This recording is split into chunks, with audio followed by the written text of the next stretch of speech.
ప్రభుకే మహిమ. నీవు కూడా ఆలోచన చేయి. నీకున్న కష్టం, నీకున్న పరిస్థితి, నీకున్న సమస్య దేవుడు చూస్తూ ఊరకున్న దేవుడు కాదు. నువ్వేం చేయాలి, నిన్నేం కోరుతున్నాడు?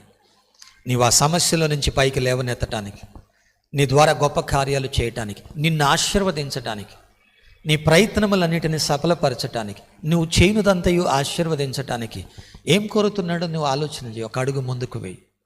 ప్రభు సహాయం అడుగా. ఉన్న దాంట్లో అలా మిగిలిపోకు. మంచిగా చేస్తున్నాను కదా అని తృప్తి చెంది ఉండకు.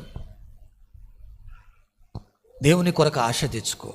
అడుగులు ముందుకు వేయటానికి ఆలోచన కలిగి ప్రభు దయ చూపమని అడుగు. దేవాది దేవుడు అబ్రహాముకి ఇచ్చిన వాగ్దాన ప్రకారము ఆ ఆశీర్వాదానికి మనము వారసులం. చిన్న చిన్నగా ఉండటానికి కాదు నిన్ను నన్ను పిలిచింది. ఇంత పెద్ద పని ఉంది. ఈ పని ఏదో స్వార్థంతో చేసేది కాదు. నాది అని అనుకుంటే అందరితో ఉండిపోతావు. అప్పగించిన పని దేవుని పని అని దేవుని భయంతో చేయి. ఈ పని అప్పగించింది నిన్ను మార్చుకోవటానికి, నువ్వెవరిని ఉద్ధరించడానికి, నీ తోటోళ్ళని తిట్టడానికి, తక్కువ చేసి మాట్లాడటానికి కాదు. వాడెంత వీడెంత నువ్వు చేసిందేంటి కాదు. కొన్ని పనులు ఎలా ఉంటాయి అని అంటే, పాలు యాంగిచ్చో గారిని రక్షించింది ఒక చిన్నది.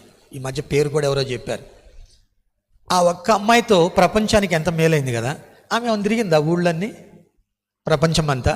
పాలు యాంగిచ్చో గారు 90 ఏళ్ళు పైగా జీవించి చర్చి గ్రోత్ లీడర్గా ఉండి ప్రపంచానికి ప్రకటించాడు.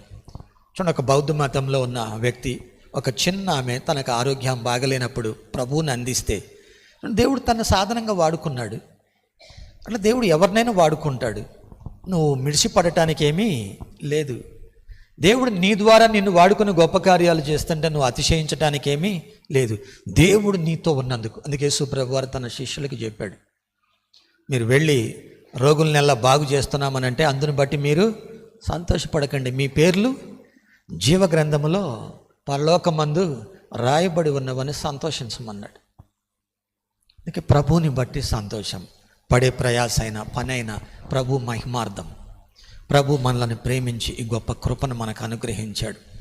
అందుకే ఈ పరిచర్యలో ఉన్న దైవజనుని ద్వారా, సంఘము ద్వారా దేవుడు మనకిచ్చిన వాగ్దానం, మీలో ఎన్నిక లేనివాడు బలమైన జనమగుతారు, ఒంటరి అయిన వాడు 1000 మంది అవుతారు. అల్పులంగా ఉండటానికి పిలువబడలేదు.